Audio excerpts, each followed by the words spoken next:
Ladies and gentlemen, the President of the United States, accompanied by the Vice President of the United States.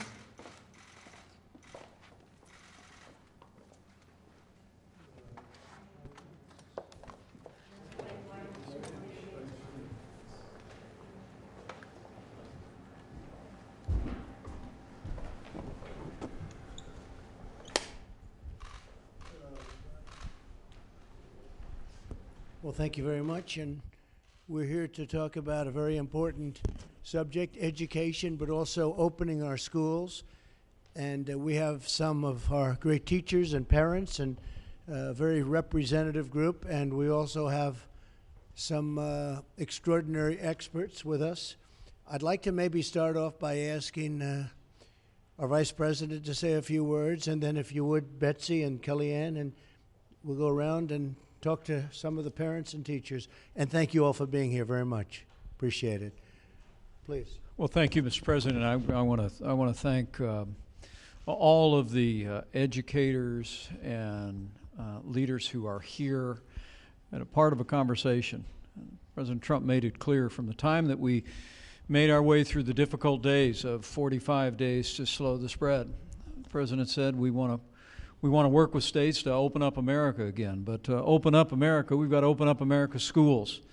And at the President's direction, we've literally provided billions of dollars already to states to begin to open schools. And Secretary DeVos and I, as you know, Mr. President, have traveled around the country to places like North Carolina and Indiana and Louisiana, and we are working literally day in and day out with governors and state education leaders to find a way that we can safely reopen our schools. Our commitment is to make sure that our states and our schools have the best guidance. We'll talk a little bit about that today. The CDC actually issued some new guideposts, Mr. President, not long ago, but the first document they issued was the CDC's position that it is best for our kids to be back in school. The CDC's recognized that it's a public health priority to have our kids back to school and in-person learning. But Mr. President, as you've also made clear, we're going to make sure our schools and our states have the resources to be able to safely reopen. And we're calling on Congress to work with us to appropriate another $105 billion. We believe that we can safely reopen our schools. We know that it's best for our kids. We don't want them to fall behind academically, but also we don't want our kids to miss out on the counseling that they receive, special needs services, as well as all the nutrition programs that are available just at our schools. And finally, Mr. President, I know that you've recognized from early on that getting our kids back to school is first a priority for them, but also it's important for working families. Only about 20% of single parents are able to telework. And so to open up America again, we got to open up America's schools to put America back to work. We got our kids are back in the classroom. And so, Mr. President, I want to thank you for your leadership. It's great to be here with Secretary of Education, with Kellyanne, and all these remarkable teachers in particular. As you know, I've been married to a school teacher for 35 years. She's preparing to go back to the classroom this fall, and I want to thank all the educators who are here for all the hard work you've done through these difficult days and all the work that you're doing to get our kids back to school. Thank you, Mr. President. Well, Mr. President, thank you so much for your continued bold leadership through this crisis, and particularly with respect to getting kids back to school. It's been a privilege to travel with the Vice President to meet with educators, education leaders, and especially with parents and students to hear about what their needs are as fall quickly approaches. And so I'm just thankful to be here with this group today to listen and learn from you about what your needs are as we anticipate getting back to school. And Commissioner Corcoran, thank you for your bold leadership in Florida, really setting high expectations for all of the students and educators there. We know that for students and their families, they can't be held captive to other people's fears or agendas. We have got to ensure that families and parents have options that are going to work for their child and for their children's education. And so I look forward to this conversation as to how we can ensure that we do not have a one-size-fits-all approach, but that we do ensure every child has a chance to go on learning full-time this fall. Thank you very much, Mr. President, Mr. Vice President, Secretary DeVos. We're here mainly to hear from each of you today. Before I do that, I just wanted to point out that there is a fairly recent Kaiser Family Foundation Health Tracker poll that shows over 65% of America's parents are very concerned that their children will fall behind academically and socially if they don't get back to school. Having said that, we recognize that many school districts have already made a decision to either go hybrid or full-time virtual learning for the first month or two, or maybe longer. So our goal today, the President's goal, has always been, how do we reopen safely? How do we reopen soon, but how do we reopen safely? We also recognize that a number of teachers, particularly the 10% or so that are over the age of 60 in most of our schools, are concerned. So we have given resources and guidance that allows each of those districts to make those decisions, to maybe modify the work schedules of the teachers and other administrative staff that may be affected. But overall, we know that the risk is low for kids in contracting and being hospitalized, and of course the worst possible outcome, dying from COVID-19, but the risk is very high if they're locked down indefinitely. Nearly 100% of our 75 million students, K through college, left their places of learning, left those structures between the 1st and 3rd weeks of March of this year. And we see that all situations were not created equally. The lack of digital assets was very obvious for many of our students, the lack of nutrition, the lack of social and emotional and mental well-being and development. But also, we heard from many school administrators and teachers, they're concerned because roughly 1 out of 5 child abuse cases are detected in schools. So we have to also think about all that we don't know and all that is being lost for these children by keeping them locked down indefinitely. So in the interest of opening soon and safely for this entire country, Mr. President, we'd like to start with Elisa from Waukesha, Wisconsin. She's a single mother and a small business owner. And her son, Luis, is entering a public district school a public district school in the 9th grade, I believe, freshman year for Luis. Correct. If you can tell us a couple of things, Elisa. First of all, what were the relative advantage or disadvantage of him being a bilingual student when you had to go virtual learning? And then we understand that your school district has not yet announced a reopening plan, and we're in pretty much mid-August. So can you address both of those for us? Correct. Yes, we as the parents, we had to take a survey regarding either going back to school or going virtual. So at the moment, we, like you had mentioned, we do not have an answer yet. Hopefully we do, and I'm hoping that we do go back because all the details that you just mentioned are very critical and important, and I am 100% of what you guys are saying at the moment. It was kind of difficult for him because it's really hard being bilingual and having to learn 2 different languages, and but with the help of teachers and the community, he stood up and did a great job. That was the advantage, that when he needed help, teachers were there to help him and, fulfilled whatever gap, was not being covered. And so he did pretty well after that. But you like going back immediately, right? Oh yes, 100%. A lot of people agree. 100%. A lot of people agree with Yes. that. Thank you. You're welcome. Very good job. Dr. Paul Peterson is the Director of the Program on Education Policy and Governance at Harvard University and Hoover Institution Senior Fellow. Dr. Peterson, we've heard an awful lot, including from the President and the Vice President, CDC Director, and others, about the relative problems that children could face if they are in indefinite lockdown. Would you please expand on that as a doctor? Well, we know that if for every year that you spend in school, in the future, you will earn 10% more in lifetime earnings. So if we lock down schools for a year, we assign this generation of students to a 10% earning loss in the rest of their life. I mean, this is profound. the costs are vastly greater than people have appreciated. To say nothing about the importance of young people being together with one another. The most important element in social growth is being with your peers, with your own friends and neighbors, and not being isolated in a setting where you don't have social relationships.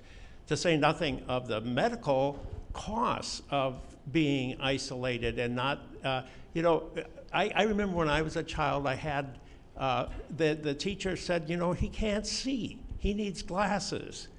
Well, I've got some new eyes now, so I can see, but yeah, you are told in school what the problems are, and then you can get those problems solved. All those things are out the door if you're not in school. So sitting in isolation with a computer, looking at a laptop, is not the same as being out there in the real world? At one time, Mr. President, I thought digital learning was the future, but we have learned through this COVID crisis that we haven't got digital learning to the point where you can really engage young people. They've got to be in that classroom. They have to be with their peers. So if you're a presidential candidate and you're sitting in a basement and you're looking at a computer, that's not a good thing? Sounds like it would be the same. Well, I won't put you on the can't spot. I'm not going to put comment you on on the Thank you very much. A lot of truth to that. Hypothetically speaking, yes. I don't know a single parent who thinks their kid needs more screen time, to your point, Dr. Peterson. Lynn Gronseth from Arkansas. You've been a special education teacher. I think you're entering your 19th year, but you also are considered higher risk for contracting Yes. the coronavirus since you have asthma. Is that And- correct? Yes. Tell us how you feel about going back to school or the My students. son's a physician, and I will say radiologist at Stanford. And so every time there were rumors and myths, I just called him and said, "What are you hearing there?" And he never once, not once, said, "Please don't go back." He knows how much I love my special education students, how much they need those special resources like your speech, my other colleagues provide. The instruction was extremely difficult for my students. A lot wouldn't come to the Zoom meetings. It's just so different. But what I was going to say is I typed the protocols from Springdale Public Schools, and I'm very comfortable with them. They've gone beyond the call of duty. I gave that to my allergist, emailed it to my son, and both of them gave me, with precautions, the ability to go back. And I want to be there for my students and help them navigate through this and make them comfortable to come back safely. That's great. Thank you. Thank you. Thank you very much. Sir, thank you. Dr. Melanie McGraw-Piasecki from Charlotte, North Carolina, a neonatologist, but also a mom of 3 who I think has been home with the kids, helping them navigate the online world of learning. Could you tell us, both a mom of 3 who's been home with them, but also through your medical experience, how can we learn to safely and quickly return to school? Sure. My children, I would say, did not have a great experience in the spring, particularly my youngest, who was in 1st grade at the time. I think the online learning for the young ones, it just doesn't work. And my school, it's a private independent school, recognized that. And when they go back next week, they're sending the little ones back every day, which I think is great. The middle and upper school ones will be back in a hybrid way every other day. And they've incorporated some choice too. So if parents are not comfortable, they're able to do a full online experience. But we're definitely going back as much as they'll let us. In terms of being a pediatrician, I just think the science is so clear that the risk of death or hospitalization for children with this virus is so, so low. But we know the risk of missing school are catastrophic. We probably don't even know how high they are yet, and they cover so many different areas. So I feel like, Mr. President, thank you for your leadership on trying to get students back in school safely. So appreciate it. And the concept of every other day seems a little ridiculous, right? If you're going to do it, you do it. If you're not going to do it, the concept of going back, even from a management standpoint from the school, every other day seems very strange. I think the idea is they're going to take half the student body on A days and half the student body on B days. And so they can socially distance in the facility doing it that way. And then if you're at home, you'll be watching it on technology. Okay, but you'd rather see them go back, period, right? I You'd would. rather not see that at That's all. right. That's Okay. right. Great job. Thank you very much. Of course. Nilsa Alvarez, hi. It sounds like your children are back in school. following a decision that you and other parents in Seymour, Tennessee had to make with respect to whether to keep them at home and learn virtually or go back to school. You chose to go back to school. Why, and how is it going so far? Well, the why is very easy. I'm a Hispanic small business owner, so I need my kids in school to run the business. And I know a lot of families, it's a struggle if you're working your business and being teacher at the same time. It's just not easy. But we made that decision, and I really want to thank the leadership of Governor Bill Lee, who emphasized to the school districts to offer the options of in-person learning and virtual so that parents would have the freedom to choose which education route would be best for their child. The parents in my area and at our school decided to send our kids back. Our kids are excited. There is social distancing. There's a lot of protocols in place. Their temperatures are taken every morning. Everything is going very smooth, but what is really good is that my son and daughter, they understand the seriousness of the virus for those at risk. So they're keeping an eye out for those who are at risk so we can look after them. We have a group chat with the parents, and we're communicating all the time if there's any symptom so that we know if something's happening or not, whether we send our kids back to school that day or not. And because the virtual class is happening at the same time, our kids will never fall behind. That's great. Thank you very much. Well said. Claudia Valladares, you are a kindergarten teacher at a public school, and we understand you had a very successful in-person summer school experience, which may be very surprising to some people here that actually was happening this summer. Can you tell us that from Lubbock, Texas, and also how does that portend for a successful in-person fall? Yes, I'm from Lubbock, Texas, and I teach at Ramirez Elementary. And we did have a really successful summer school. There were no outbreaks. It was in person. There were precautions with social distancing, 6 feet apart, and children had to wear masks, 10 and older. There was temperatures taken for the staff and the students. And this year, our parents had the choice whether to do virtual or in person. And so far, we have 70% wanting to be in class. And so we're ready to go, and we start Monday. Very exciting, right? Thank you. Thank you for all of your leadership with this. Thank you very much. Say hello to everyone. I know the area well. It's great. Thank you. Thank you, Mr. President. Mr. President, you heard from a couple of our last speakers something that you actually have made happen in signing the CARES Act. There's about $13 billion worth of funding, and I was briefed by an HHS official this morning who said only 4% has been tapped into. They can use that to help them with the temperature checks, with the testing, however they wish to use it. So we would really implore those states and those local school districts to take advantage of the money that you and the Vice President, the Secretary, and others have already secured in a bipartisan fashion. And what I'd like to do is I'd like to see the money follow the student. If a school is going to be closed and we're giving all of this money on the federal basis to a school, and if a student is going to go to a different school, really at the choice more of the parent, in all fairness, than the student, you know, where you want to go and what school you want to bring the student to, I think the money should follow the student. And that's something that we want to do. We're having a hard time with the Democrats. They want the money to follow the union, to be honest. It's very simple. Give it to the union. But the fact is, give it to dues, because the union people are fantastic people in there.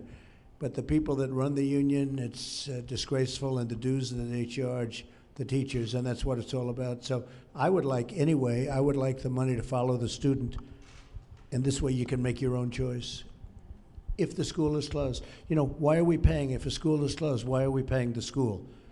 I'd rather give it to the student, the parents, and you do your own thing. And to me, it makes a lot of sense. Secretary DeVos. Well, and I would just add to that, Senator Tim Scott has a bill introduced in Congress that would do just that, would empower parents to make the choice for their children to find the right setting and the right fit for them, depending on their circumstances. And with the President's bold leadership here, I think we can get it done. Congress can do the right thing on behalf of parents and their kids. So, Mike, we'll let him know we're in favor of that. Tim Scott is fantastic, and the bill is really good, so why don't we do that, okay? We will, Mr. President, I assure you. Excellent. You've always been the school choice president, the school choice candidate. I know as governor of Indiana, Vice President Pence expanded charter schools and other educational freedom opportunities. And I will say that we as a nation can philosophically and politically differ on many issues, but I've never, ever heard a very compelling and persuasive, memorable reason why people oppose the kind of school choice that the two of you are fighting for. And school choice means parent choice. So our last set of questions really go to the parents and the importance of parents' ability to choose the right education for their children, particularly within this dual medical and financial pandemic. Mr. President, we have with us today, and I want to read it so I get it all right, Janie Neely of Columbia, South Carolina. She's a former public school teacher herself. She's a reading specialist. Her zone school district plans to provide full-time virtual instruction. She believes her high schooler will be fine, but her kindergartner has Down syndrome and must receive in-person instruction. Janie's husband, Chris, is here. He serves as the chairman of the President's Committee for People with Intellectual Disabilities. Thank you very much for being here, Chris, and God bless both of you and your children. Would you like to tell us a little bit, Janie, about how you're approaching this school year? Absolutely. When schools closed in the spring abruptly, it was especially difficult for families with children that have special needs because for us, it was like falling off an early intervention cliff. Schools not only provide the academics for students with special needs, but it also provides the much needed therapies and services to address developmental delays. And the structure and routine of school day is so critical for this population of students. It simply cannot be replicated in a virtual platform, and especially for a kindergartner with Down syndrome. Unfortunately, our school district has adopted a virtual-only reopening plan, and it's been extremely disappointing because as a parent, I wish, well, I need and I wish that I'd been given a choice because I know for a fact that this style of learning will cause my son to regress and to fall behind. And we were working so hard for him to be fully included with his peers. So my hope is that we can all work together to get in-person learning, especially open for the students that are most vulnerable, and to have that choice for parents, because I know my son best and I know what he needs. That's really well said. So it's been a burden, a tremendous burden, and what you've been through has been a great burden, obviously. How do they change that? How do they change it? What would you recommend? I think families with children with special needs were already carrying a pretty tremendous burden. We are constantly incorporating different therapies and things of that nature. What's nice about it being incorporated in the school is that it happens during the school day. Unfortunately, in my situation, we've now been forced to change and to find another school option for our son. We're fortunate because a lot of families don't have that option because smaller schools, private schools, parochial schools may not have the staff and the structure to accept children with special needs. So there's not always that option. We're fortunate in that situation, but now my family's taking on the burden of not budgeting and planning for tuition. So having the dollars follow the student is very critical for a family like ours, and now I'm also having to plan all of his therapies on the outside. So we're talking about a kindergartner that's going to school from 8 in the morning till 2:30 in the afternoon, and then he has to have occupational therapy, physical therapy, speech therapy all after school. That's a long day. It's a lot of work. It is. Thank you. Fantastic job. Thank you very much. Thank you. How did she do, Chris? She did excellent. Not too bad. Thank you. You know, I think the conversation in America right now, the children with special needs have really been left out. And so, Mr. President, I want to thank this administration. Mr. Vice President, when you and the Secretary came to Columbia a few weeks ago, you addressed that issue, that people with disabilities are being left out. And so what we have here are people that are on the front lines in education that are saying we can open the schools for everyone. I visited 2 schools this week in South Carolina that have charter schools. Students are in class, teachers are there, they're learning, they're playing with each other. I mean, it's been a great experience. So we can do this in America. We can get America back to school and make our education system great. That's great. Thank you very much. Appreciate it. Florida's Commissioner of Education, Mr. Corcoran, you spearheaded an emergency declaration with Governor DeSantis basically to meet the demands of parents for in-person instruction. I'm very struck when I read these parent surveys in many districts. Parents overwhelmingly are saying yes when they are asked, do you feel it is safe for your son or daughter to return to school? And often they're being big-footed by a county health commissioner or a school board. How are you meeting that demand, and how do you know that parents are so in demand in Florida for in-person instruction? What are you hearing? Well, we did exactly as you said. We did an emergency order that basically gave increased flexibility and increased choice to parents, teachers, and the districts, and a certainty in the funding.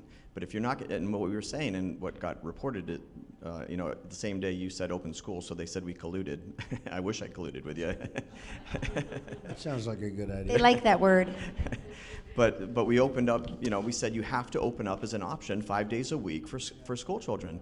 And now in Florida, we're in August, our first schools are opening up this week. And throughout August, we'll have all 67 our districts will open up. We've not approved a single plan, to your point and your point, even in our phase 1 counties in southeast Florida.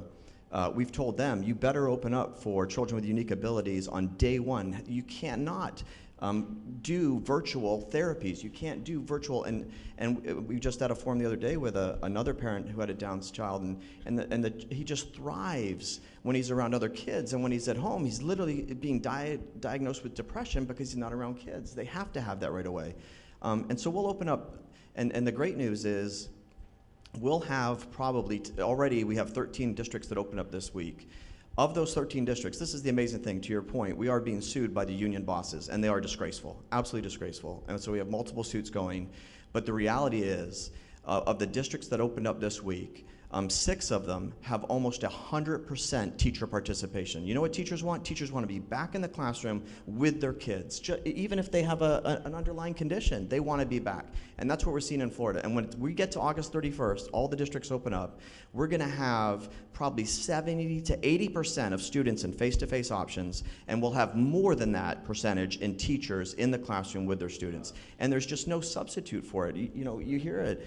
We have the largest virtual school in the country. It is a second-tier education. The best education is when you got a great teacher, a great mentor, someone who's got great wisdom, all the children and their peers together getting a great education. And an education, we say, is everything. Education is freedom. Education is the uplifting of the human soul to the glorious light of truth. And to deny a child that kind of education, you're robbing them of a lifetime, not just of earnings, a lifetime of who they are as human beings. And I stole that from Frederick Douglass, but but that is really what education goes to. And that's what, I loved what the Royal Academy said when they said, you're scarring a generation of children for their futures. That's what we're doing when you don't have that option. But hey, if you're a parent, I have 6 children, 2 in elementary school, 1 in middle, 2 in high school, 1 in college, all public school. All of them are going back to school. But I completely respect and wanted to honor the decision of a parent who says, well, what about, I don't feel safe. I think the evidence is overwhelming. We've all seen it. But if you have that right. If you want to do distance learning, we're going to do the best possible way. But to the other 70, 80% of us, we have the right to go back and have our kids get that world-class education. It is interesting because one thing we've learned during this horror show of the China plague is that virtual is not as good as being there. Virtual is just not the same thing. And for a long time, we've been hearing how great it would be, how great it would be. Well, we've had the ultimate sample, right? Namely, the whole country practically, and it's not as good. We've also learned that telehealth is very good. Telehealth is up 3,500%. It's incredible. Can you imagine that 3,500 where people can stay in their homes, their apartments, wherever they are, and they can not have to go to hospitals and doctors and everything else. That's been an incredible success. Who would have thought that's become tremendous and really has been good, but the virtual learning is not like being in a classroom. And we've learned that, I think, very strongly in almost all cases. People thought for a long time that would be the answer, but that's not the answer. The answer is an old-fashioned one, isn't it, huh? Thank you. Great job you do in Florida. Thank you very much. Mr. President, our final guest is a mom in Fairfax County, Lindsay Ammon. She's one of the parents who said yes to the question, do you feel safe returning your children to school? And her older daughter will have in Fairfax County just 4 half days of virtual instruction at her grade level and 1 day off. So Lindsay has decided to exercise her parent choice and do pod homeschooling. Can you tell us about that, please? Yes, absolutely. That's all correct. Everything that everyone has already mentioned, we also had a very poor experience with virtual learning. The kindergarten age, I think, is very difficult, as everyone has already spoken about. But she also, it's important to note, was an absolute lover of learning in general. She is very bright, very eager to learn. And we really watched that all fade. We watched her education deteriorate. And we also really saw her mental health suffer over the course of the spring. So we were, very eager to get her back into in-person learning, and we really felt very confident and comfortable with the precautions that were put in place by our district. Originally, we were offered 2 days in person, 3 days virtual, and then that's actually since changed over the last few weeks, and we are now 100% virtual. Fortunate for us, we had already kind of gone a different route and set up a homeschool situation for her with a small group of parents in our community. And, we're very grateful for that. That was certainly not, an easy choice to make. It was an unexpected cost and something we hadn't planned for, but we felt like it was really, really important for her to be in a classroom setting. Thank you very much. Thank you. Very uniform, very interesting, and I think most people do feel this way. Wouldn't you say so? I think most people feel this way. We have a man with us who's a great expert from Stanford. He's working with us, he's consulting with us, and he's going to be at our press conference in a little while at 5:30. But maybe Dr. Scott Atlas could say just a couple of words, and we're going to be covering it in more detail in a little while. And you folks are, if you're interested in watching, we'd love to have you. Scott, please. Okay, thank you, Mr. President. It's a great honor to be asked to help out in any way I can, and the event I thought was terrific. I want to thank everyone for participating, and sort of to reiterate the bottom line on this, as the President and Vice President and Secretary DeVos have said, which is we know that the risk of the disease is extremely low for children, even less than that of seasonal flu. We know that the harms of locking out the children from school are enormous. And we also know, as we all would agree, that educating America's children is right at the top of the list for our nation's priorities. So I thank the President and everyone here for acknowledging these truths and to get kids back to school safely. Thank you. Thank you, Scott. It's very good. So we'll have more from Scott in a little while. We're going to meet together, and we've been working with him very closely, all of the task force, all of the White House, and we've made a lot of progress. We've made tremendous progress. You see other countries are now blowing up in terms of the disease. You call it what you want. So many different names for the disease, whether it's China virus and some I won't get into because I just get myself in trouble every time I do, but I'm angry about it, and so is everybody else in this country angry about it. So we will have a press conference in a little while. You'll be seeing the doctor, you'll be seeing a few of the people, and I'll be making a statement. And I think that'll start at about 5:30. I want to thank everybody very much for coming in and being with you. We're on your side, 100%. We're on your side. We'd like to also see football get going. We want to see college football, and I don't know what they're doing with high school football, but I guess it's the same kind of a thought process. So we want to see that happen, and I think some of it will happen. To a large extent, it's going to happen. They want to do it. I'll tell you who wants to do it are the players and the coaches. They want to do it. I spoke with Trevor Lawrence, the great quarterback, and he's very smart. He understood it very well. He said, hey, I'm a lot safer in the field than I am being out there. And he got it. He got it very quickly. Coach O, I spoke with him. He's some coach, that one. He's a great coach, and he feels his players just want to be out there. So we've spoken to a lot of different people, and they want to get out. And our country's opening up. We're opening up very strongly. If you look at retail sales numbers, car sale numbers, used car numbers, and employment numbers, we're hiring over the last 3 months, the most people ever hired in the history of our country. So you had a lower base, but nevertheless, we hired a tremendous amount, by far the biggest number of people ever hired during a 3-month period, so for the quarter. So I just want to thank everybody. We'll see you folks in a little while, and thank you very much. Appreciate it.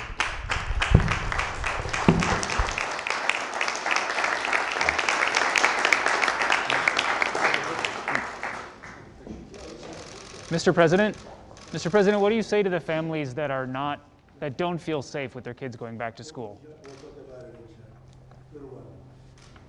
Too much respect for these people to discuss it here, okay?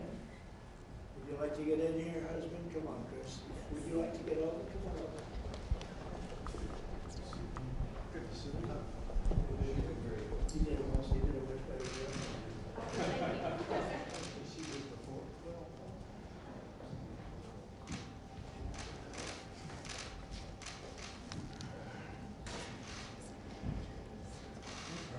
Go ahead.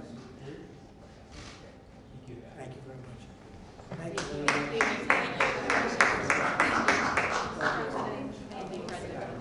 Thank you very much. My man.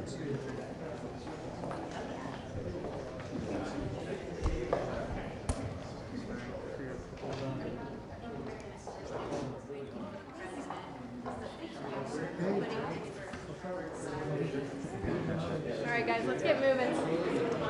Pack it up.